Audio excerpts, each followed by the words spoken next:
kari Iran keempat semlalong kepala penkret ban penkut no ia katma.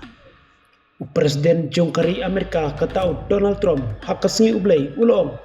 bakateran keempat long kepala penkret nak banta kajingete ban penkut no ia katma. Wadla ka Washington kala persang ban thaulat na bun bunsin. Haba pente phalor ka Air Force One utrom ulong hoy ngidang ya kren batki. Nang ta ula benrap ngam tharai bakila penkret handrei ula shu aik sai pade bakila nang jan kibor sensyar jongkari Iran kila kentai kamanswa bakindon kano ka jingi kren bat ka US hakabai dei bat ka jing penkuno iya katma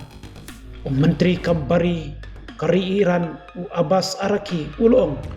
bakari jung kamdon jingot ban iya kren bat kari Amerika ngilong kibas kem bat kibak khan ba ngia datang ya kibri chungi laong u Araki haka jingi kren kaba ula penmi haka si ublay ngim yo ina kano kadaw bat balay bangin ya kren bat kinong Amerika namar ngidang syudep ban ya kren bat ki haka por bakilaray bat yar dakat ma yangi bat ula benrap yang bakamdon kano ka jing pepang kababa ban ya kren bat kinong Amerika. Menteri kambari jongkari Iran ulaya turu bangimdei kibalas dang banong tongin ya sangeno iya katma bat ngimdei hiru kibas dang ban khotno dakai jing ya kren dakaba benrapu ngilong kibakloy ban yada yalade watlada ngitip bakapor kan shimha yangi halor ki jing yartma ya kiri bamarjan jongka golf ulong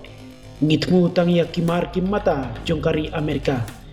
tem sipai jongka Amerika bat ki jaka bu tiar yale jongkari Amerika baro kidai ki jong kinung Amerika bat kani kade ka jing hisha baki penongkam yaka khendo ka siap jongki bat shibun ki nuksa tang menin kasngiru ki hartma ya ki jaka jongi hakaba kila penongkam yaka jaka jongka UAE ban hartma yangi lightly ki lingsunya pom F-15